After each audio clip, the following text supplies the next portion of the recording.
பாமக இழுக்கிறதே ராமதாஸ் கூட தெரியாது. அவரு பேட்டியில் சொல்லியிருக்காரு. பார்த்தீங்கன்னா நான் காலையில் டிஃபன் சாப்பிட்டுக்கிறேன், பக்கத்தில் பார்த்தா அண்ணாமலை உட்காந்து சாப்பிட்டுட்டு இருக்காரு.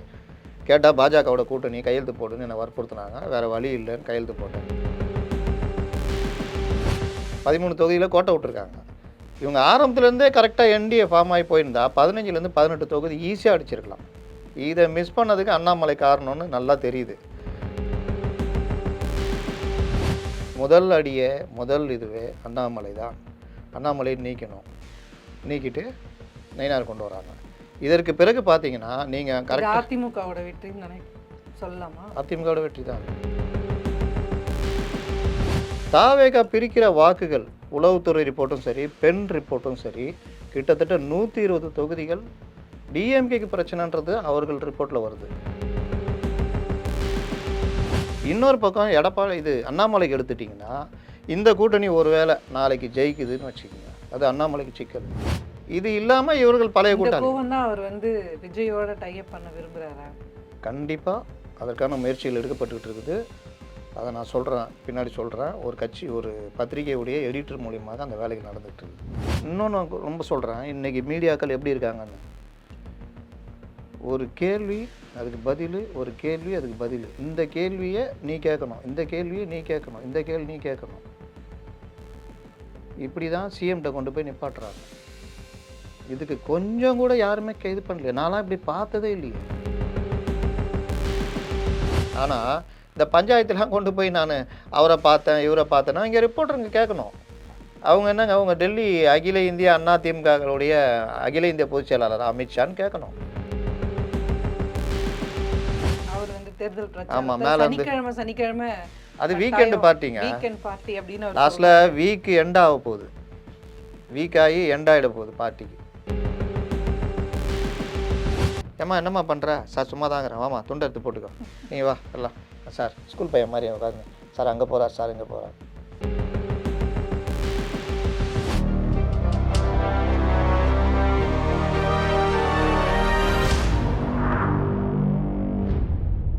நியூஸ் பிக்ஸ் இந்தியா நேயர்களுக்கு வணக்கம். அதிமுகவோட உட்கட்சி பூசல் உச்சத்தை தொற்றுக்குன்னே சொல்லலாம். செங்கோட்டையன் பரபரப்பான ப்ரெஸ் மீட் கொடுத்துருக்காரு. அதை தாண்டி அவர் டெல்லி பயணம், டெல்லியிலேருந்து இன்றைக்கி சில விஷயங்களை பேசியிருக்காரு. இது தொடர்பாக நம்மோடு பேசுவதற்காக பத்திரிகையாளர் முத்தலிஃப் நம்மோடு இருக்கார். வணக்கம் சார். வணக்கம். கடந்த ஒரு வாரமாகவே அதிமுகவோட உட்கட்சி பூசல் ஒரு பெரிய சலசலப்பை தமிழ்நாட்டு அரசியல் களத்தில் ஏற்படுத்தியிருக்கு. நீங்கள் பார்த்துருப்பீங்க.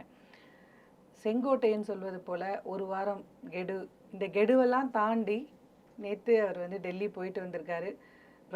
ப்ரெஸ் பீப்புள் அவரை கேட்குறாங்க, நீங்கள் யாரை பார்க்க போகிறீங்கன்னு. இல்லை, நான் ரொம்ப ஃப்ரஸ்ட்ரேஷனாக இருக்குது, அதனால் நான் கோவிலுக்கு போகிறேன்னு சொல்கிறாரு. இன்றைக்கி அவர் என்ன சொல்கிறாருன்னா, அமித்ஷாவை மீட் பண்ணேன்னு சொல்கிறாரு. இப்படி முன்னுக்கு பின் முரணாக போயிட்டே இருக்கு. இதை எப்படி பார்க்குறீங்க? செங்கோட்டையனுடைய எண்ணமே முன்னுக்கு பின் முரணாக தானே இருக்குது. நீங்கள் கட்சிக்குள்ளே இருக்கிறீங்க, கட்சிக்குள்ளே பிரிந்தவர்களை ஒன்றிணைக்க வேண்டும், அதான ஒரு கோரிக்கை. பிரிந்தவர்களை ஒன்றிணைக்க வேண்டும்னா அவங்கள எப்போ பிரிஞ்சாங்க, யார் யார் பிரிஞ்சாங்க, யார் யாரை ஒன்றிணைக்கணும் அப்படின்னு கேட்டால் அது எல்லாம் எடப்பாடிக்கு தெரியுன்றாரு. அது எல்லாம் எடப்பாடிக்கு தெரியும்னு நீங்கள் பேசிகிட்டு இருக்கிறீங்க. நீங்கள் வீட்டில் வேலையை பார்க்க வேண்டியதானே? இல்லை என்னுடைய நோக்கம் பிரிந்தவர்களை ஒன்றிணைக்கணும். சரி, பிரிந்தவர்கள்னால் யார்? முத்துசாமிலேருந்து ஆரம்பிக்கலாமா? முத்துசாமி, ஜெகத் ரட்சகன், ஏவாவேலு, ரகுபதி, அனிதா ராதாகிருஷ்ணன், KKSSR, ராஜகண்ணப்பன், நீங்கள் சொல்கிறத பார்த்தா சேகர்பாபுலாம் உள்ள சேகர்பாபு, செல்வ கணபதி, தங்கத்தமிழ் செல்வன், இப்போ சேர்ந்த அன்வர் ராஜா, மைத்ரேயன், ஒரு லிஸ்ட்டே இருக்குல்ல. அவங்களாம் இவர் ஒன்று சேர்க்க போகிறாரா? சரி, இல்லைங்க நான் சொன்னது ஓபிஎஸ், டிடிவி இவங்கள தான் மனசில் வச்சுட்டு சொல்கிறேன் அப்படின்னா, ஓபிஎஸ் எப்போ போனார்? நீங்கள் இருக்கும்போது தானே போனார். அன்றைக்கி நீங்கள் ஏங்க ஓபிஎஸ் அனுப்புகிறீங்க? அவர் இருக்கணும் அப்படின்னு கேட்டிங்களா? டிடிவியை வெளியேற்றும் பொழுது, டிடிவி சசிகலா வெளியேற்றும் பொழுது நீங்களும் கூட இருந்தானே அது இது பண்ணீங்க. அந்த பொதுக்குழுவில் பொதுச் செயலாளர் பதவியை நீக்கிட்டு ஒருங்கிணைப்பாளர்னு கொண்டு வரும்போது நீங்களும் ஒன்றிணைந்தானே பண்ணீங்க.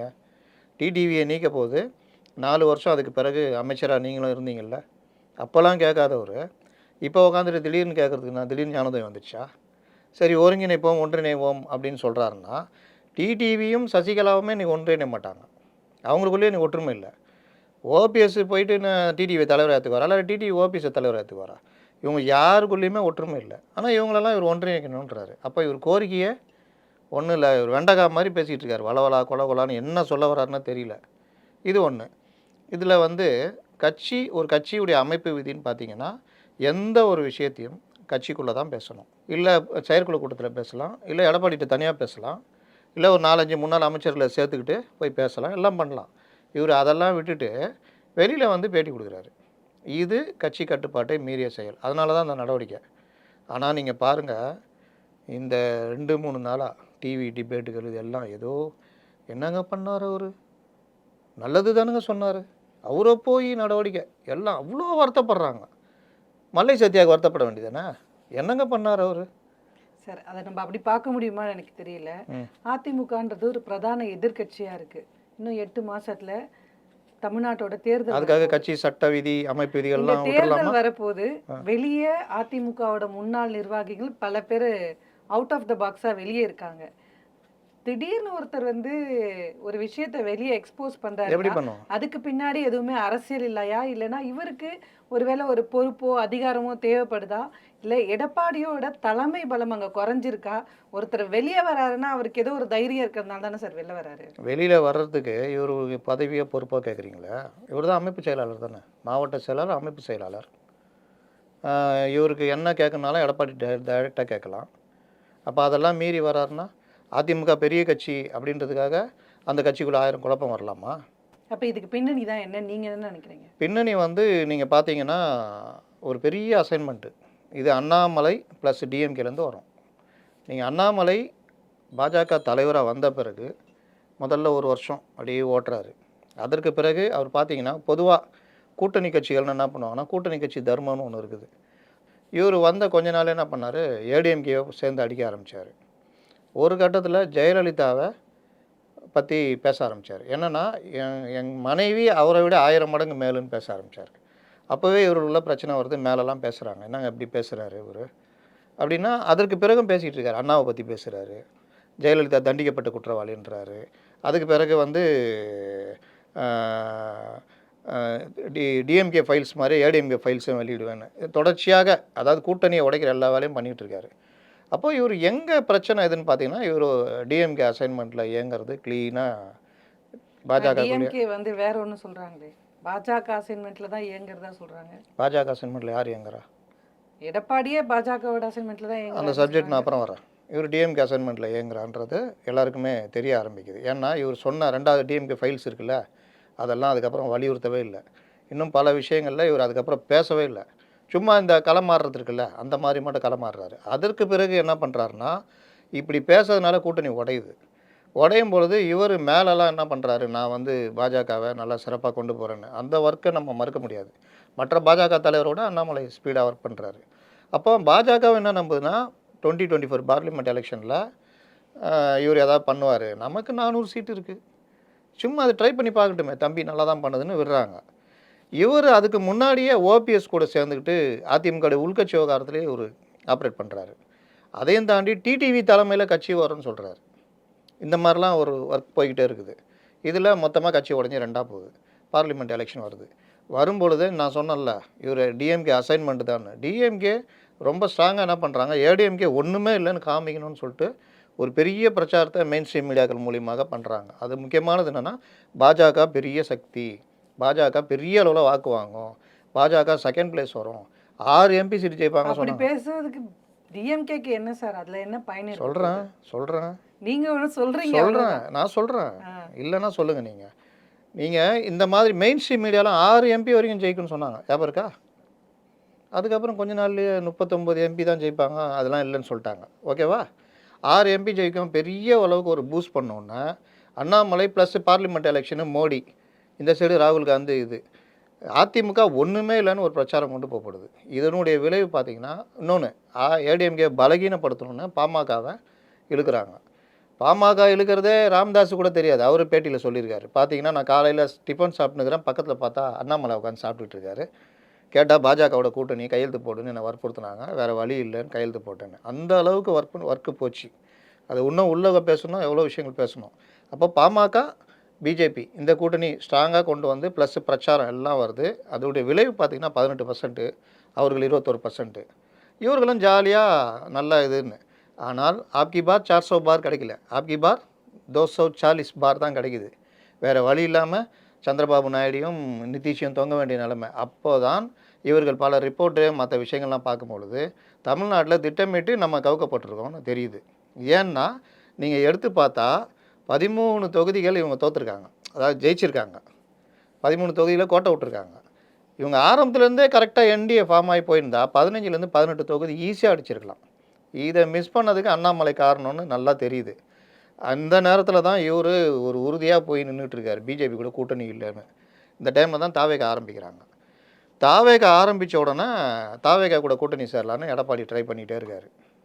இங்கே சைடு பிஜேபியிலேருந்து இறங்கி வந்து ட்ரை பண்ணுறாங்க, நம்ம சேரலாம். ஏன்னா அவங்களுக்கு பெஸ்ட்டு பார்ட்னரு ஏடிஎம்கே தானே தெரியும். ஏன்னா டிஎம்கேவோட சேர முடியாது. 2029 நல்ல இது கிடைக்கணும். 26 மேட்டர் கிடையாது, 29 எம்பி வேணும் அதெல்லான்னு. அதுக்கப்புறம் பிரச்சனை மாறுது. இவரை கூப்பிட்டு தாவேக வர மாதிரி தெரில, கூப்பிட்டு பேசுகிறாங்க, ஜாயின் பண்ணுறாங்க. முதல் அடியே முதல் இதுவே அண்ணாமலை தான். அண்ணாமலை நீக்கிட்டு நயினார் கொண்டு வராங்க. இதற்கு பிறகு பார்த்தீங்கன்னா நீங்கள் கரெக்டாக அதிமுகவோட வெற்றின்னு சொல்லலாமா? அதிமுகவோட வெற்றி தான் அது. ஏன்னா தேவை அதிமுகவுக்கு 26ல் பாஜக தேவை. ஏன்னா 39% நீங்கள் 2021. ஆனால் தமிழ்நாடு மக்கள் முன்னாடி அவங்க வந்து உறுதியளித்து சொன்னாங்களே, முன்னாள் அமைச்சர்கள் பல பேர் என்ன சொன்னாங்க, எந்த காரணத்தை கொண்டு இனிமேல் நாங்கள் பாஜகவோட கூட்டணியில் தமிழ்நாட்டு மக்கள் எங்களை உறுதியாக நம்பலாம். இப்படி பல பிரச்சாரங்கள் எல்லா மீடியாக்களும் வந்தது. கொஞ்சம் பின்னாடி போகலாமா? கொஞ்சம் பின்னாடி போகலாமா?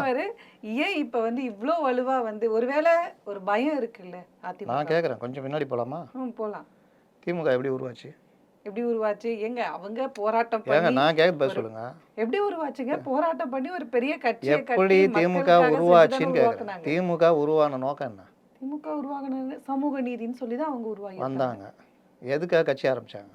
எதுக்காக கட்சி ஆரம்பி? மக்களுக்கு நல்லது ஆட்சியை செய்யறதுக்கு பிடிக்கணும்னு. தானே. ஆமா. பெரியார் கூட இருந்தால் ஆட்சியெல்லாம் பிடிக்க முடியாதுன்னு கண்ணீர் துளிகள்னு வெளியே வந்தாங்க.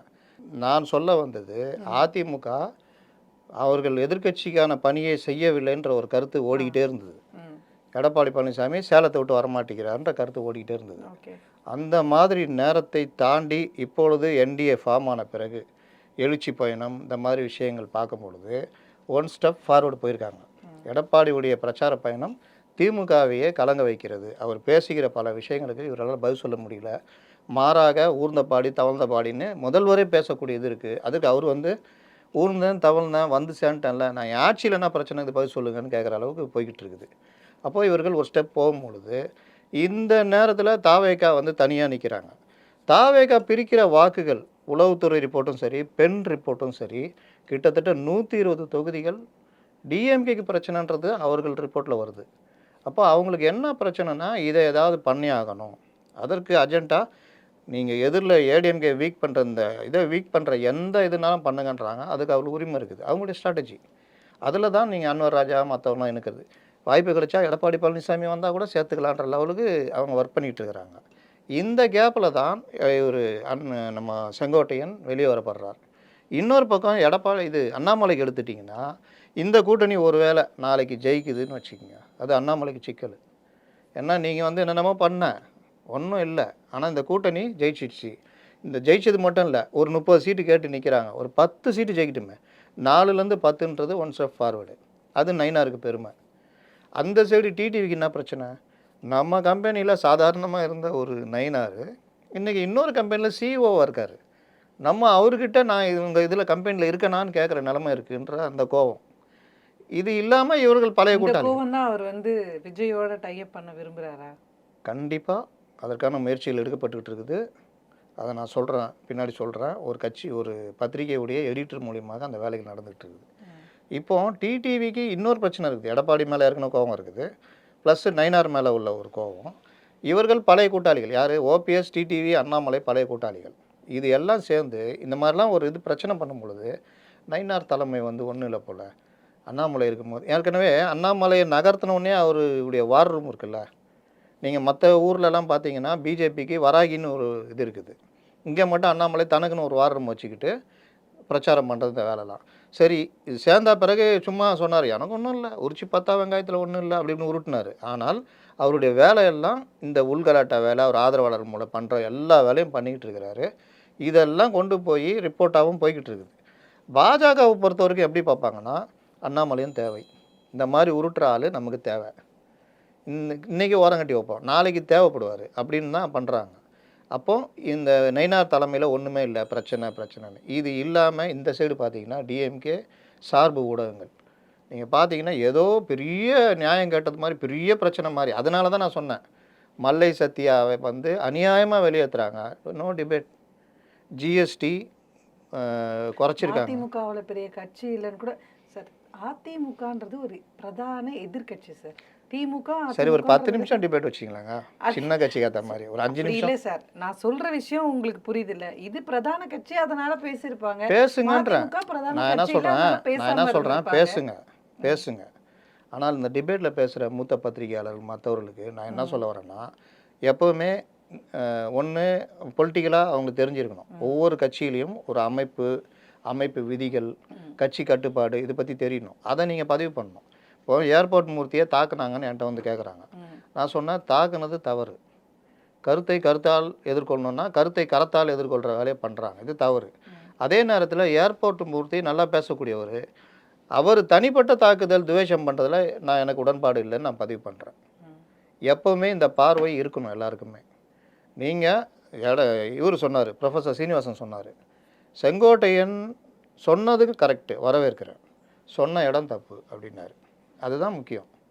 சொன்ன இடம் உங்கள் கட்சி. இந்த ஒரு இடத்துல ஒரு கேள்வி. அதிமுக அவங்களோட பிரச்சனையை பேசுகிறாங்க, திருப்பி பிஜேபியோட முக்கிய பிரமுகர்கள் ஏன் சார் இதில் தலையிட்டுட்டே இருக்காங்க? அதே மாதிரி செங்கோட்டையன் எதுக்கு அங்கே போகிறாரு? இந்த கேள்வி பத்திரிகையாளர் செங்கோட்டையன் கேட்கணுமா வேணாவா? கேட்காமல எப்படி எங்க கேட்குறாங்க? காலையில் அவங்க கிட்ட கேட்குறாங்க, நான் கோயிலுக்கு போகிறேன்னு சொல்கிறாரு. ஏங்க நான் ஒன்று கேட்குறேன், சொல்லுங்கள், இன்றைக்கி எப்படி இருக்காங்க பத்திரிகையாளர்னு? நான் வந்து ஹரித்வாருக்கு போகிறேன், அங்கே ராமரை பார்க்க போகிறேன்னு ஒரு ரிப்போர்ட்டர் கேட்குறான். சார் ராமரை சந்திச்சிங்கன்னான்றான். அவன் ராமரை ஒரு பொலிட்டிக்கல் லீடராக நினச்சிட்டான். அவர் உடனே ராமர் சாமிப்பா, கடவுளை பார்க்க போகிறேன்பா, பாலராமரை பார்க்க போகிறேன்பான்றார். இவ்வளோதான். இன்னொன்று ரொம்ப சொல்கிறேன், இன்றைக்கி மீடியாக்கள் எப்படி இருக்காங்கன்னு. ஒரு கேள்வி அதுக்கு பதில், ஒரு கேள்வி அதுக்கு பதில். இந்த கேள்வியை நீ கேட்கணும், இந்த கேள்வியை நீ கேட்கணும், இந்த கேள்வி நீ கேட்கணும். இப்படி தான் சிஎம்கிட்ட கொண்டு போய் நிப்பாட்டுறாங்க. இதுக்கு கொஞ்சம் கூட யாருமே இது பண்ணலையே. நான்லாம் இப்படி பார்த்ததே இல்லையே. கலைஞர் ப்ரெஸ் மீட்லாம் அட்டன் பண்ணியிருக்கோம். நீ இது கேட்குறியா, நான் அது கேட்குறியா, அங்கேருந்து சார் இந்த விஷயம்னு கேட்டால் பதில் சொல்லுவார். ஓப்பன் ப்ரெஸ் மீட் நடக்கும். இன்றைக்கி மீடியாக்கள் ஏன் இப்படி இருக்கீங்க? நாங்கள் ஏங்க கேட்கணும்? இந்த கேள்வியும் எழுதி கொடுத்து பதில் எழுதி நாங்கள் ஏன் கேட்கணுன்னா, போகிறதுக்குள்ளே பீட்டை மாற்றிடுவாங்க, இல்லை வீட்டுக்கு அனுப்பிச்சிடுவாங்கன்னு வச்சிங்களேன். இந்த நிலைக்கு யார் காரணம்? நீங்கள் கொஞ்சம் கொஞ்சமாக குனிய தானே குனிய தானே குட்டிக்கிட்டே இருக்கிறாங்க. நீங்கள் முதல்ல இது நாங்கள்லாம் முன்ன என்ன பண்ணுவோன்னா, ரிப்போர்ட்டர்னா யார் பீட்டோ அவங்க, இல்லாட்டி வேறு யார் நீங்கள் போப்பா அப்படின்னு போயிடுவாங்க. இல்லை நாங்கள் இப்படிக்கா இருக்கிறோம், கலைஞர் ப்ரெஸ் மீட்டுன்றாங்க, நான் பார்த்துக்கிறேன்ட்டு நேராக அங்கே வந்துடுவோம். இப்போ ஒரு அமைச்சருக்கு கூட 2 மணி நேரத்துக்கு முன்பு வந்து விடவும், அக்கடிஷன் கார்டு ஹோல்டர் வரவும், என்ன அமெரிக்க ஜனாதிபதியாக வராரு? இப்படி தான் இன்றைக்கி ஊடகங்கள் இருக்குன்றான். இவர்கள் எங்கே அங்கே போய் கேட்குறாங்க, அவர்கிட்டயே நீங்கள் யாரை ஒருங்கிணைக்க போகிறீங்கன்னு கேட்குறாங்க. அது எடப்பாடிக்கு தெரியுன்றாரு. சரிங்க, நாங்கள் முடிவு எடுப்போன்றாரு. அதாவது 10 நாள் இல்லைன்னா நாங்கள் முடிவு. இந்த நாங்கன்றது யார் சார்னு கேட்கணும்ல, கேட்க மாட்டேங்கிறாங்க. பல கேள்விகள் எனக்கு இன்னொன்று இன்னைக்கு என்ன நினைக்கிறீங்க? அந்த நாங்கள் யார்? எனக்கே தெரிலங்க. அந்த நாங்கள் வந்து அண்ணாமலை, டிடிவி, ஓபிஎஸ் இவங்களாக தான் இருக்கும். அதை தான் சொல்கிறார். அவர் வாயில தான் சொல்ல மறுத்து உடனே வந்து அவர் பத்திரிகையாளர்கள்கிட்ட அதை மாதிரிலாம் இல்லைன்னு சொல்லிடுறாரு. அப்புறம் சந்திக்கிறாரு, எடப்பாடியும் சந்திக்கிறாரு. தமிழ்நாட்டோட ஒரு பிரதான கட்சியான அதிமுக எல்லா விஷயங்களுக்கும் பாஜகவை தான் துணைக்கி கூப்பிட்டுக்கிட்டே இருக்காங்க. அங்கே போய் பஞ்சாயத்து பண்ணுறாங்க. அதிமுகக்குள்ளே என்னதான் நடக்குது? நீங்கள் நல்லா பாருங்கள். அதிமுக கட்சி அதோடைய தலைமை அவங்க போக மாட்டாங்க. நல்லா கவனிங்க. எடப்பாடி தானே சார் போயிருக்காரு? எடப்பாடி எப்போ போனார்? சார் எடப்பாடியும் போயிருக்காரு. எப்போ போனார் சொல்லுங்கள்? கூட்டணி பேச்சுவார்த்தைக்கு போனார் அந்த இதுக்காக. அதுக்கு முன்னாடியோ அதுக்கு பின்னாடியோ போனாரா? போனதெல்லாம் யாருன்னு பார்த்தீங்கன்னா ஓபிஎஸ் போவார். உட்கட்சி பிரச்சனை நடக்கும்போது இவங்க ஏன் அங்கே போகிறாங்க? அதுதான் சொல்கிறேன். அந்த மாதிரி அதிமுக தலைமை போதான்னு தான் நம்ம பார்க்கணும். அதில் எடப்பாடி வந்து இது வரைக்கும் போகல. அவர் டெல்லி போனது வந்து அந்த கூட்டணியை உறுதிப்படுத்துறதுக்காக போனார். வெளியில் வந்து பேசிட்டாரு. அதுக்கப்புறம் அமித்ஷா தான் இங்கே வந்துக்கிட்டு இருக்காரு.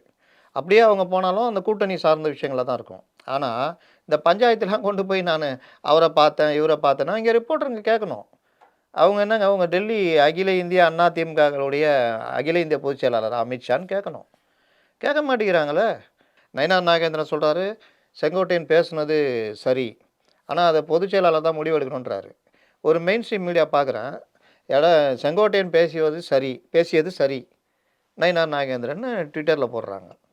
இதை எடுத்துக்கிட்டு என்கிட்ட வந்துலாம் கேள்விலாம் கேட்குறாங்க. இதுதான் இந்த மாதிரிலாம் சொன்னாருன்னு. அடுத்த வரி படிச்சிங்களான்னு. இல்லை சார் இதுதான் இப்படி தான் சார்ன்றாங்க. அப்போ ஒரு கருத்து எப்படி திரிக்கப்படுது, எப்படி இதாக போடுதுன்றதை நம்ம பார்த்துக்கிட்டு இருக்கிறோம். இது இல்லாமல் டிடிவி வந்து எப்படி அதிமுகக்குள்ளே வர முடியும்? அவர் ஒரு கட்சி நடத்திட்டு இருக்காரு. மதிமுக வெளியில் போய் மதிமுக ஆரம்பித்தார் வைகோ.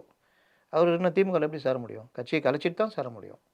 ஆனால் மீண்டும் ஒன்றிணைய வேண்டுன்றார். அதில் டிடிவிக்கு உடன்பாடு இருக்கான்னு செங்கோட்டையனால் உறுதி கொடுக்க முடியுமா? அப்போ இந்த மாதிரி இவ்வளோ பிரச்சனை, இதெல்லாம் கேள்விகள். இதை யாரும் கேட்க மாட்டாங்க. அப்படியே மேலாப்பில் உருட்டுவாங்க, இவர் எடப்பாடி தான் இது பண்ணுறாரு அப்படின்னு. இதில் இன்னொன்று நேற்று பார்த்தேன், டிடிவி நான் வந்து என்டிஏ விட்டு வெளியே போகிறேன். என்னங்க காரணம்? எடப்பாடி முதலமைச்சர் வேட்பாளர், அதனால் வெளியே போகிறேன் அப்படின்றாரு. அப்போ 2021 நீங்கள் என்ன சொன்னீங்க? நான் கூட நிற்கலைங்க, எங்கள் ஆளுங்களுக்கு எம்எல்ஏ சீட்டு கொடுங்க, ரெட்டையில கூட நிற்க வைங்கன்னாங்க. அப்போ முதலமைச்சர் வேட்பாளர் யார்? ஏன் இப்போ நீங்கள் என்டிஏலேருந்து நான் போகிறதுக்கு காரணம் இதுன்றாரு. என்டிஏ ஃபார்ம் ஆனது எப்போ? Second time April 2025. அப்போல்லாம் நீங்கள் கூப்பிட்டு கேட்டுருக்கணும், அமித்ஷாஜி யார் முதலமைச்சர் வேட்பாளர் அப்படின்னா, இவர் தான், எடப்பாடி தான். அப்போ நான் இருக்கலைங்க, நான் கிளம்புறேன் அப்படிலாம் சொல்லியிருக்கணும். நடுவில் இவர் பேட்டி கொடுத்தாரு, நம்முடைய நோக்கம் திமுக வீழ்த்தணும், இதுக்காக நம்ம வந்து எந்த இதுவும் நம்ம செய்ய தயார் அப்படின்னாரு. அண்ணாமலை அதுக்கப்புறம் பேசினார். அப்போல்லாம் சும்மா இருந்துட்டு அப்போ இவர்களுடைய பேட்டிகளில் ஒவ்வொரு விஷயத்துலையும் முரண்கள் இருக்குது தெரியுதா? அப்போ ஏதோ ஒரு அஜெண்டா பின்னாடி ஓடிட்டு இருக்குது. அதை தொட்டு கேட்கறதுக்கு யாரும் தயாராக இல்லை. ஆனால் இதுக்கு சாதகமாக போயிட்டார் பார்த்தீங்களா, செங்கோட்டையன் இவர் அமித்ஷா சந்திச்சிட்டா. இனி அவ்வளோதான். ஒரு நண்பர் சொல்கிறாரு, அமித்ஷா வந்து கூப்பிட்டு உங்களில் யார் அதிமுகன்னு முடிவு பண்ணிட்டு வாங்க, அதுக்கப்புறம் ரெட்டை இலட்சணம் தருவேன்னாராம். இது எவ்வளோ குழந்தைத்தனமான விஷயம். ஒரு கட்சி 2000 பொதுக்குழு உறுப்பினர்களால் ஒப்புக்கொள்ளப்பட்டு எல்லா மாவட்ட செயலரும் அங்கே இருக்கிறான், 2-3 எம்எல்ஏ தான் வெளியில் இருக்கிறான், எல்லோரும் இங்கே இருக்கிறான், பவராக இருக்குது அந்த கட்சி. அதோடைய சின்னம் ரெட்டை இல்லை, அதை வந்து அமித்ஷா முடிவு பண்ணுவாருன்றாங்க. கேட்டால் உங்களுக்கு தெரியாதுங்க, பாஜக நினச்சா என்ன வேணாலும் பண்ணுவாங்க. என்ன வேணால் பண்ணிட்டோம், தேர்தல் நடைமுறை இந்த விஷயங்கள்லாம் இருக்குல்ல. இப்போ 40-50 40க்கு 60 அப்படின்னு இருந்தால் அங்கே பாஜக விளாட்றது நியாயம் இருக்குதுன்னு சொல்லலாம். நீங்கள் 4% கூட கிடையாது. இது நம்ம ஓபிஎஸ்ஸோ மற்றவங்களோ 96% கையில் வச்சுக்கிட்டு இருக்கிற ஒரு பார்ட்டியை அப்படி பிடிங்கி கொடுத்துருவாருங்க. இந்த 10 நாள் கெடு என்ன ஆக போகுது? ஒன்றும் ஆகாது, ஒன்றுமே ஆகாது. இவர் இப்போ போனார் வந்தார்ல, அப்படியே தான் உருட்டிகிட்டு இருப்பாங்க. நீங்கள் 13ஆம் தேதிக்கு அப்புறம் எல்லாம் விஜய் பின்னாடி போயிடுவாங்க. அப்புறம் விஜய் பேசுனதுக்கு டீகோட் பண்ணுவாங்க. அவர் வந்து தேர்தல் பிரச்சாரம், ஆமாம், மேலே வந்து சனிக்கிழமை அது வீக்கெண்டு பார்ட்டிங்க. வீக்கெண்ட் பார்ட்டி அப்படின்னு லாஸ்ட்டில் வீக் எண்ட் ஆக போகுது, வீக் ஆகி எண்ட் ஆகிட போகுது பார்ட்டிக்கு. அதனால் அது வீக்கெண்ட் பார்ட்டி. நீங்கள் பாருங்கள், நீங்கள் புஷி ஆனந்த் யார்? அந்த கட்சியுடைய பொதுச் செயலாளரா? ஒரு பார்ட்டி அவர் என்ன சொல்கிறாங்க, அவங்க நாங்கள் தான் முதன்மை சக்தி. ஏடிஎம் கூட ஒன்றும் இல்லைப்பா, டிஎம்கேக்கு நீங்கள் நாங்கள் தான் முதன்மை சக்தி, எங்கள் தலைவர் தான் ஆட்சி பிடிப்பார் சொல்கிறாங்களா? அவ்வளோ பெரிய இயக்கம், மாபெரும் இயக்கம், அதோடைய பொதுச் செயலாளர் புஷி ஆனந்த். கரெக்டாக? இந்த புஷி ஆனந்த் யாருக்கு ஈக்குவல்? ஏடிஎம்கேல எடப்பாடி பழனிசாமி ஈக்குவல். கரெக்டாக? இந்த சைடு துரைமுருகன் ஈக்குவல். இதுக்கு வச்சிங்கன்னா நயினார் நாகேந்திரன் ஈக்குவல். இந்த சைடு வச்சா சீமானுக்கு ஈக்குவல். நீங்கள் இப்போ இவர் எழுச்சி பயணம் போகிறார்ல எடப்பாடி பழனிசாமி, இது வரைக்கும் 130 தொகுதிகள் போயிட்டார், கவர் பண்ணிட்டார். எங்கேயாவது நீங்கள் எடப்பாடி பழனிசாமியோ இல்லை வேறு யாரோ போய் எஸ்பியை பார்த்து லெட்ரு கொடுத்து பர்மிஷன் வாங்கின மாதிரி காட்சிகள் எங்கேயா பார்த்தீங்க? அது வாட்டில் அது நடக்குது. இங்கே பார்த்தீங்களா? ஒரு மாநில பொதுச் செயலாளரை, ஏம்மா என்னம்மா பண்ணுற? சார் சும்மா தாங்கிறேன், வாமா துண்டை எடுத்து போட்டுக்கோ, நீங்கள் வா எல்லாம் சார் ஸ்கூல் பையன் மாதிரி உட்காந்து, சார் அங்கே போகிறார், சார் இங்கே போகிறார். மாநில பொதுச் செயலாளருங்க. நீங்கள் யோசிச்சு பாருங்க. கட்சி ஆரம்பிக்கலையே சார், அவங்களுக்கு எப்படி கட்சி நடத்தணும்னு ஒரு வேலை தெரிஞ்சிருக்காது. ஏங்க முதன்மை சக்திங்க அவங்க அப்படின்னு அவங்க சொல்றாங்க. ஆமா, தமிழ்நாட்டு மக்கள் ஓட்டு போட்டாதானே சார்? இல்லை அது அப்புறங்க நான் முதன்மை சக்தியா கடைசி சக்தியா? நான் அதுக்குள்ளே வரல, நான் மக்கள் பற்றிலாம் வரல, இவர்கள் சொல்வதை வச்சு தான் நான் சொல்கிறேன். இன்னொன்று நடைமுறைன்னு ஒன்று இருக்குல்லங்க, ஒரு பொதுவான கட்சி நடைமுறை அப்படின்னு கேட்டால் நாங்கள் எல்லோரும் செய்கிறதும் நாங்கள் செய்யணுமா அப்படின்னா? எல்லாரும் மாதிரி தானே நீங்கள் கட்சி ஆரம்பிச்சிருக்கீங்க, எல்லாரும் செய்கிற மாதிரி தான் நீங்கள் தேர்தல் ஆணையத்தில் பதிவு பண்ணியிருக்கீங்க, எல்லாரும் மாதிரி தான் வாக்கு கேட்க போகிறீங்க, எல்லாரும் மாதிரி தான் நீங்கள் தேர்தல் ஆட்சியை பிடிக்கணும்னு நினைக்கிறீங்க. ஆனால் நடைமுறை மட்டும் நாங்கள் எங்கள் இஷ்டத்துக்கு பண்ணுவோம் அப்படின்னா உங்களுக்கு ஒன்றும் தெரியலன்றது தான் மேட்ரு. அதை சொன்னாலும் கோவம் வரும். ஒன்றும் தெரியாதவங்களுக்கு எப்படி மக்கள் நம்புவாங்க? அதெல்லாம் சொல்ல முடியாதுங்க. ஒரு 20% வாங்குவாருங்க. நான் சொன்ன நல்ல விஷயம். பாஜகவோட வலுவா சேரும்போதும் விஜய் வந்து தனியா ஓட்டை வாங்கும்போதும் இப்படி தனியா பிரியும் போது எப்படியா இருந்தாலும் திமுகக்கு பலம் தானே சார்? சில மூத்த பத்திரிகை சொன்னாங்க இந்த ஓட்டுனா ஆன்டி டிஎம்கே ஓட்டு பிரியும், இது திமுக சாதகமாகும்னு. நான் ரொம்ப சிம்பிளாக கேட்குறேன். சிறுபான்மை மக்கள் இருக்காங்கல்ல, 11% வாக்குகள் தமிழகத்தில் இருக்குது. சிறுபான்மை மக்கள் 7%, 6% கிறிஸ்டியன்ஸு, 5% முஸ்லீம்ஸ், 11% இருக்குது. இவர்கள் என்னைக்காவது ஏடிஎம்கேக்கோ என்டிஏக்கோ வாக்கு அளிச்சிருக்காங்களா 21, 24 எலெக்ஷனில்? வாக்கு அளிக்கவே மாட்டாங்க. சீமானுக்கு சாத்தானின் பிள்ளைகள்ன்ட்டாரு. அப்போ யாருக்கு வாக்கு வச்சாங்க? டிஃபால்ட்டாக அது டிஎம்கேக்கு தான். விஜய் இன்னைக்கு பேசுகிறாரு. அவருக்கு இப்போ நான் சொன்னேன் இதெல்லாம் இந்த மாதிரி ஓட்டுகள் எல்லாம் இஸ்லாமியர்கள் சம்மந்தப்பட்டது, இது எல்லாமே பார்த்தீங்கன்னா இன்னொன்று அவர் போக போக வேறு ஏதாவது அன்னைக்கு அந்த இது குடிச்சார்ல, நோம்பு கஞ்சி குடிச்சாரு, அதெல்லாம் பெரிய ரீச் இஸ்லாமியர்கள் மத்தியில். நான் பேசணும் ரொம்ப பேர் மத்தியில். அப்போ இந்த அப்போ கிறிஸ்டியன் ஓட்டு சொல்லவே தேவையில்ல. ஜோசப் விஜய் முஸ்லீம்ஸ் ஓட்டில் உங்களுக்கு ஒரு 3% வச்சுக்கிங்க, இல்லை ஒரு 2% வச்சுக்கிங்க. கிறிஸ்டின் ஓட்டு 4%, 6% கோர் ஓட்டு யாரத்தில் இருங்க போகுது? இங்கேருந்து போகுது, டிஎம்கேலேருந்து. பட்டியலின இளைஞர்கள் அதிகமாக. இப்போ நீங்கள் சாதாரணமாக சொல்லுவாங்க, ஏய் பூமர் கட்சி மாதிரி ஆயிடுச்சா ஏடிஎம்கே? யங்ஸ்டர்ஸே இல்லை. இங்கே பார்த்தீங்கன்னா உதயநிதிக்கெலாம் இருக்கிறாங்க, இவர் திருமாகிட்ட இளைஞர்கள் இருக்கிறாங்க, அங்கே சீமான்ட்ட கொஞ்சம் பேர் இருக்காங்க, நம்ம அண்ணாமலையை நம்பி கொஞ்சம் பேர் இருக்காங்கன்னு. இப்போ சீமான்ட்ட இருக்கிறவங்களும் அங்கே போகிறது அவர் பிரச்சனை, சீமான் பிரச்சனை. அதனால் டிஎம்கேக்கு ஏடிஎம்கே பிரச்சனை இல்லை. அண்ணாமலைகிட்ட இருக்கிறது போச்சுன்னா அது என்டிஏக்கு பிரச்சனை. ஆனால் இங்கே விசிகே ஆட்ட இருக்கிற நீங்கள் விக்கிரவாண்டி எலெக்ஷன் அந்த இது மாநாடு நேரத்தில் அங்கே போன ரிப்போர்ட்டர்ஸ்கிட்ட நான் பேசினேன். சார் நாங்கள் சில இதெல்லாம் நாங்கள் உள்ளே போயிட்டோம் சார், மாநாடை விட்டு நாங்கள் ஊருக்குள்ளே போயிட்டோம் சார். 2 பகுதியாக இருக்குதான், வன்னியர் ப்ளஸ் இவர்கள் பகுதின்னு. வன்னியர் பகுதியில் கூட அந்த அளவுக்கு இல்லை சார். விசிகா பகுதியில் அப்பாங்கெல்லாம் இந்த பிள்ளைங்க ஃபுல்லாக இது தான் சார், தாவேகா கொடி தாவேகா இதுதான் சார் அப்படின்னு. அந்த மாநாட்டில் வந்ததும் அதிகமான பட்டியலின இளைஞர்கள் அதிகமான இது. இப்போ அந்த செக்ஷனும் நகர்ந்துச்சுன்னா இவருக்கு தான். அப்போ இவர் பிரிக்க போகிற வாக்குகளில் கிட்டத்தட்ட 8-9%க்கு மேலே டிஎம்கே, சொல்ல முடியாது கூட இருக்கலாம். ஆன்டி டிஎம்கே ஓட்டையும் அவர் பிரிக்கலாம். அப்படி நடக்கும் பொழுது இன்னொரு மக்கள் நல கூட்டணியாக இவர் மாறினா அதனுடைய கிரெடிட்டு என்டிஏக்கு போகும். அப்படி இல்லை, இன்னும் இவர் நல்லா பேசிட்டாரு, பயங்கரமாக பேசிட்டாரு, இன்னும் கொஞ்சம் இழுத்துட்டாருன்னா ஒரு தொங்கு சட்டசபை கூட 2006 மாதிரி வரலாம். எனக்கு தெரிஞ்சு அந்த மாதிரி பெரும்பாலும் தமிழக மக்கள் வாக்களித்தது இல்லை. அந்த வகையில் பார்த்தீங்கன்னா இந்த கிரெடிட் எல்லாம் அவர்களுக்கு போகிறதுக்கு வாய்ப்பு இருக்குது. இதனால தான் உங்களுக்கு ரொம்ப முன்னை விட முனைப்பாக வேலை செய்கிறாங்க. நான் டிஎம்கே சைடு எல்லாம் பேசும்பொழுது அவர்கள் நமக்கு தான் நிர்வாகிகள் இருப்பாங்கள்ல, அப்போ பெண்ணில் என்ன சொல்லுவாங்க, என்ன அசைன்மெண்ட் கொடுத்துருக்காங்க, என்ன ரிப்போர்ட் வந்திருக்கு, இது எல்லாம் பார்க்கும்பொழுது சென்னையில் 12 இடங்க விஜய்னால பிரச்சனை டிஎம்கேக்கு. சேகர் பாபு அவர் தொகுதியில் இப்போ இங்கே நிற்கலாமா ஆர்கே நகர் போகலாமான்னு யோசிச்சுட்டு இருக்காராம். ஒவ்வொரு தொகுதியிலும் 15,000-20,000 ஓட்டு பிரிக்கிறாங்க. அதில் பெரும்பாலும் பார்த்தோன்னா இந்த ஓட்டு விஜயோட ஓட்டு இவர்களுடைய ஓட்டு பெரும்பாலும். விஜய் பிரிக்கிறதுலே மேக்சிமம் இவர்களுடைய ஓட்டு. செங்கோட்டையன் இந்த அதிமுக உட்கட்சி பூசல் இதெல்லாம் வந்து தமிழ்நாட்டு அரசியல்லையோ அதிமுகவுக்கோ எந்த பாதிப்பையும் உண்டாக்காதுன்னு நீங்கள் சொல்கிறீங்க. செங்கோட்டையன்ற நபர் வெளியில் போகிறதுனால கோபிச்செட்டிப்பாளையத்தில் மட்டும் இப்போ தோப்பு வெங்கடாச்சலம்னு ஒருத்தர் இருந்தார் சார். செங்கோட்டையன் மட்டும் தனியாக போகிறத அவர் சொல்லலையே. அவர் பின்னாடி 6 இருக்காங்க, 7 இருக்காங்க, எங்கள் அமைச்சர்கள்லாம் இருக்காங்க, பல பேர் அவர் சொன்னது வந்து 6 அமைச்சர்கள் என்னோட போய் நாங்கள் பேசணும்னாரு. 6 அமைச்சர்கள் 5 அமைச்சர்கள் இன்னும் அங்கே தான் இருக்காங்க. 1 பெருசா 5 பெருசா? இன்னொன்று அந்த 5 அமைச்சர்கள் சொன்னதை தான் எடப்பாடி கேட்டார். எடப்பாடி தாவேகா கூட கூட்டணி வச்சுக்கணும்னு ட்ரை பண்ணுறாரு. இவர்களில் வந்து இது சார் பிஜேபியோட கூட்டணி வச்சுப்பாரு, தாவேகா அப்போ சொல்கிறேன். அப்போ தாவேகா ஆரம்பித்த உடனே நீங்கள் ஏடிஎம்கெல்லாம் திட்டாமல் அப்படி இருந்தாங்க பாருங்கள். அப்போ எல்லாருடைய இதுவும் அந்த மாதிரி இருந்தது.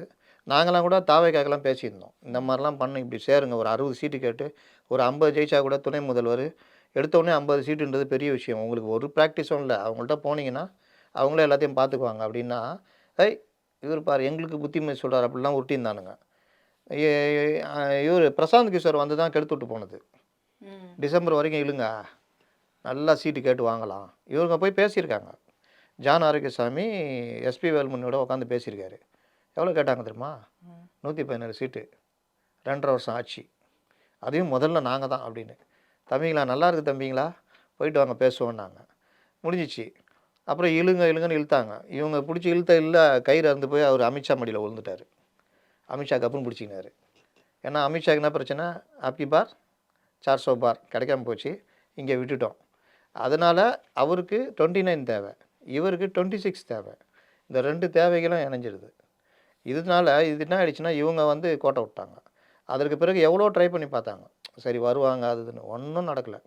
இவங்க தும்ப விட்டு வாழை பிடிச்ச கதை. இந்த சீட்டாட்டத்தில் ரம்மியில் பார்த்தீங்கன்னா, ஒருத்தன் லாஸ்ட்டில் வந்துடுவான். இந்த ரம்மியில் வந்து இத்தனை பாயிண்ட் 240 பாயிண்ட் இருக்கும். 220 பாயிண்ட் வந்துடுவான் தோற்று. கம்பல்சரின்னு சொல்லுவாங்க. அதுக்கப்புறம் அவன் வந்து கவுக்க முடியாது. கவுத்தா 25 பாயிண்ட்டு. அதனால் கவுக்காமல் ஆடணும் அவன். இது என்ன ஆகுனா, இவன் ஆடி இவன் கவுக்காமல் ஆடி இவங்களை கொண்டு வந்துடுவான் வெளியே. இவங்க லாஸ்ட்டில் 240 தாண்டி போயிடுவாங்க. இவன் அடிச்சிடுவான். அது மாதிரி ஆச்சு திமுக நிலமை. ஏன் ஆச்சு? உங்களுக்கு கடைசி நேரத்தில் மூப்பனார் வெளியே வராரு. அவர் வைகோட்ட போகிறாரு. வைகோ அவர் ஒரு என்ன சொல்கிறது, ஒரு முதிர்ச்சியற்ற ஒரு அரசியல்வாதியாக நான் தான் வருவேன்ற மாதிரி இப்போ இருக்காங்களே தாவேகா, அது மாதிரி இருந்தார். இப்போ வேலைக்கு ஆகலை. ராமதாஸ் போகிறாரு, வேலைக்கு ஆகலை. லாஸ்ட்டில் அவர் அப்படியே தான் இருக்கிறாரு. இங்கே காங்கிரஸ் உடஞ்சதுன்னா கலைஞர் அப்படியே அணைச்சிக்கிட்டாரு. ரஜினிகாந்தை பயன்படுத்துகிறாரு, ஷோவை பயன்படுத்துகிறாரு. திடீர்னு பார்த்தா இந்த கூட்டணி ஸ்ட்ராங் ஆகிடுச்சு. லாஸ்ட்டில் இந்த பிரச்சனையில் வைகோ ஒன்றும் இல்லாமல் போனார். ஒரு கட்சி ஜெயிக்கிறதும் ஜெயிக்காததும் கூட்டணி பலம் எப்படி அமையுது, அந்த நேரத்தில் உளவியல் ரீதியாக நீங்கள் எந்த பிரச்சனையை பெருசாக்குறீங்க. அதில் கலைஞர்லாம் கில்லாடி. அந்த மாதிரி இப்போ உளவியல் ரீதியாக இப்போ என்ன கேட்டால் இந்த எழுச்சி பயணம், பிரச்சார பயணம் உளவியல் ரீதியாக மக்கள்கிட்ட தாக்கத்தை ஏற்படுத்துது. அதை மீறி தாக்கத்தை ஏற்படுத்தணும்னா விஜய் பேசணும். என்ன பேசணும்? டாஸ்மார்க் இதில் எவ்வளோ பெண்கள் பாதிக்கிறாங்களேருந்து ஒவ்வொருத்தர் வீட்டு பிரச்சனையும் தொட்டு பேசணும். விஜயால் அது முடியுமா? இந்த இப்போ கூட வரும்போது பார்த்துட்டு வந்தோம் ஒரு கார்டு 5 நிமிடம் பேசுவார். 15 பேசி தோலடா எதையாவது பேசுங்கப்பா அப்படின்ற லெவலில் இன்றைக்கி ஒரு தலைவங்கிறான். இதே மற்ற கட்சியில் பாருங்கள், மைக்கை கொடுத்தா விடுவாங்களா? சீட்டை கொண்டு திணிப்பாங்க. எனக்கு சீட்டு கொடுத்து விட்டார்கள், கடைசியாக ஒன்றை மட்டும் சொல்லிக் கொள்கிறேன்ட்டு 10 நிமிஷம் பேசுவோம். ஓகே, கடைசியாக ஒரு கேள்வி சார். அதிமுக நீங்கள் சொன்ன மாதிரி ஒரு ஸ்ட்ராங்கான கூட்டணியை அமைச்சிருந்தாலுமே பிஜேபி வந்து இந்த மாதிரி ஓரளவுக்கு வீக்காக இருக்கிறவோ இல்லை ரூலிங் பார்ட்டியாக இல்லாமல் இருக்கக்கூடிய கட்சிகளை பல மாநிலங்களில் நம்ம பார்த்துருக்கோம். அவங்க வந்து அந்த கட்சியை கேப்சர் பண்ணுவாங்க, இல்லை அந்த லீடர்ஷிப்பை டிஸ்டர்ப் பண்ணுவாங்க. ஒரு ஸ்டேஜுக்கு அப்புறம் அவங்களே வந்து அந்த லீடர்ஷிப்க்கு வந்துடுவாங்க. ஏன்னா எல்முருகனோட பேச்சு, அவர் என்ன சொல்கிறாரு, ஏன் வந்து அதிமுக ஆர்எஸ்எஸை ஃபாலோ பண்ணக்கூடாது?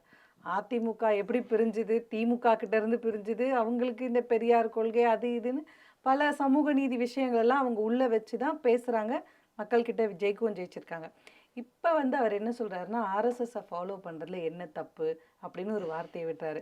கூட்டணியை உறுதிப்படுத்துறதுல அமித்ஷாக்கு ஒரு முக்கிய பங்கு இருக்கு இல்லையா? கண்டிப்பாக இருக்கு. அதே மாதிரி அமித்ஷாக்கள் தான் பொறுப்பு கொடுத்துருக்காங்க. நயினார் நாகேந்திரன் அதிமுகவில் இருந்த பிஜேபிக்காரர். ஸோ இதையெல்லாம் பார்க்கும்போது அதிமுக இந்த எலெக்ஷனில் பலம் பெறுதான் நீங்கள் பேசினாலும் இன் ஃபியூச்சர் அது வந்து பிஜேபி அதை வந்து ஆக்கிரமிக்கிறதுக்கான ஒரு பார்வை இதில் இருக்குது. அதை நீங்கள் எப்படி பார்க்குறீங்க? அது இங்கே இவர்கள் உருவாக்கி பெருசாக காமிக்கிற ஒரு விஷயம். எல்முருகன் பேச்செல்லாம் சீரியஸாக எடுத்துக்காதீங்க. அன்றைக்கு ஒரு எச் ராஜா, இன்றைக்கு ஒரு எல்முருகன். நான் இது பேசினோன்னே நான் இந்த பிஜேபி தரப்புக்கே போட்டு விட்டேன். அவங்க ஸ்ட்ராட்டஜி பார்ப்பாங்களா அவங்களுக்கு? ஏங்க இந்த ஆளுங்கள்லாம் கொஞ்சம் எலெக்ஷன் முடிகிற வரைக்கும் உள்ளே வர வேணான்னு சொல்லுங்கன்னு. ஈஸியாக அவர் வர கண்டென்ட் கொடுக்குறாரா? இப்போ தூக்கிட்டு போய் ஏடிஎம் காரண்ட மைக் போட சொல்லி உடனே இங்கேருந்து அசைன்மெண்ட் போவோம். எந்திரிங்கடா, கண்டென்ட் கொடுத்துக்கிறாரு போங்கடா அப்படின்ட்டு. அதுதான் நடந்தது 2-3 நாளாக. ஆர்எஸ்எஸ் ஏன் இதற்கு அதிமுகவினர் பதில் சொல்லவில்லை அப்படி இப்படின்னு ஊட்டியிருந்தாங்க. அதனால் இந்த கண்டென்ட் கொடுக்குற பார்ட்டியெல்லாம் கொஞ்சம் நாளைக்கு உள்ளே விடாதீங்க. எச் ராஜாவெல்லாம் கொஞ்சம் இது. ஏன்னா நீங்கள் ஒரு விஷயம் பாருங்கள், தமிழ்நாட்டில் மத அரசியல் எடுபடாது. ஆனால் அண்ணாமலையுடைய அரசியல் எடுபட்டுச்சா? அதுதான் ஒரு பிரில்லியண்ட் மூவ், ஸ்ட்ராட்டஜி. என்னென்னா அண்ணாமலை மதத்தை தொடவே இல்லை. நல்லா கவனிக்கணும். எங்கேயாவது ஒன்று இருக்கும். ஆனால் 98% அண்ணாமலை மதம் பக்கமே போகல. அண்ணாமலையுடைய அரசியல் பாஜக அரசியலாக எப்படி ஜெயிச்சதுன்னு சொல்ல வரேன். ஏன் ரீச் ஆனார் அண்ணாமலை? ஏன் ரீச் ஆனான்னா மத அரசியலை கையில் எடுக்கல.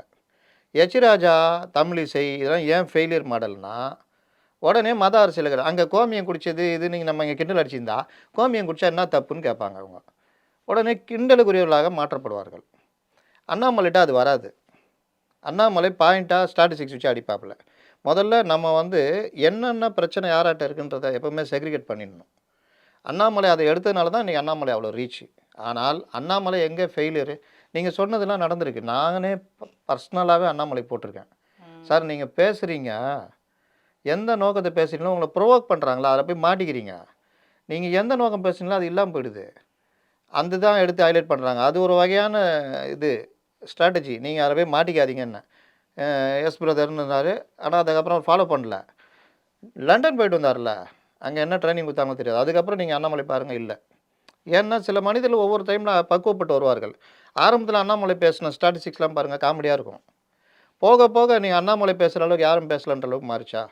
எல்லா நேரத்துலையும் எல்லாமே எடுபடாதுங்க. இந்தியை தூக்கிட்டு வந்தாங்கல்ல, எவ்வளோ நாள் அந்த பேட்ரி சார்ஜில் இருந்தது? கொஞ்ச நாளே காலி ஆகிடும். நீட்டே கொஞ்ச நாளில் பாருங்கள். நீட் பற்றி நம்ம பேசுவோம் அடுத்த இதில். நான் கேட்குறேன், நீ பதில் சொல்லுங்கள். ஏன்னா நீட்டே நிற்காது ரொம்ப நாளைக்கு. அதுக்கு பின்னாடி பெரிய அரசியல் இருக்குது. அப்போ இந்த மாதிரி விஷயங்களில் நீங்கள் சொல்கிற அந்த அதிமுக இந்த கூட்டணியுடைய பலம் வந்து நீங்கள் இன்றைக்கி இருக்கிற சூழ்நிலையில் வாக்குகள் பிரியறது ப்ளஸ் என்ன பிரச்சாரத்தை நீங்கள் கொண்டு போகிறீங்க, ஆன்டி இன்கம்பன்சி எவ்வளோ கொண்டு போகிறீங்க, இது எல்லாம் சேரும் பொழுது உங்களுக்கு ஒரு வகையான செட்டப் இருக்கும். அவங்க கடைசி டைமில் வாக்களிக்கிறவங்க இருப்பாங்க, ப்ளஸ் லோக்கல் அரசியல் இருக்கும், ப்ளஸ்ஸு விட்டமின் சி, இவங்களும் விட்டமின் சி இவங்களும் விட்டமின் சி பண்ணுவாங்கள்ல. இதில் வந்து இது எல்லாம் சேர்ந்து தான் அரசியல் தேர்தல். அதனால் நான் பார்க்குறது, நான் வந்து எப்போவுமே ஒரு அனலிஸ்ட்டு. இதுக்குள்ளெல்லாம் போய் மாட்டிக்கவே மாட்டேன். யார் எது சரி எது ரைட்டு. இப்போ நான் அண்ணாமலை பிரித்து பேசினேன்னா அந்த மாதிரி தான் நான் எல்லாத்தையும் பிரித்து பார்ப்பேன். அந்த வகையில் பார்க்கும்பொழுது இவர் பிரிக்கிற வாக்குகள் வந்து இந்த சைடு அதிகம். இது கூட எனக்கு அப்படியே ஒரு யோசனை இருந்தது. அதுக்கப்புறம் அதை உறுதிப்படுத்துகிற மாதிரி சொல்லிட்டாங்க. ஏங்க பெண்ணுலேயே எடுத்துட்டாங்க, 120 தொகுதி சிக்கலாங்க அப்படின்னாங்க. ஆகா, அப்போ நம்ம இது கரெக்டு தான் அப்படின்னு. இதுதான் இன்றைய அரசியல். நன்றி சார். நன்றி.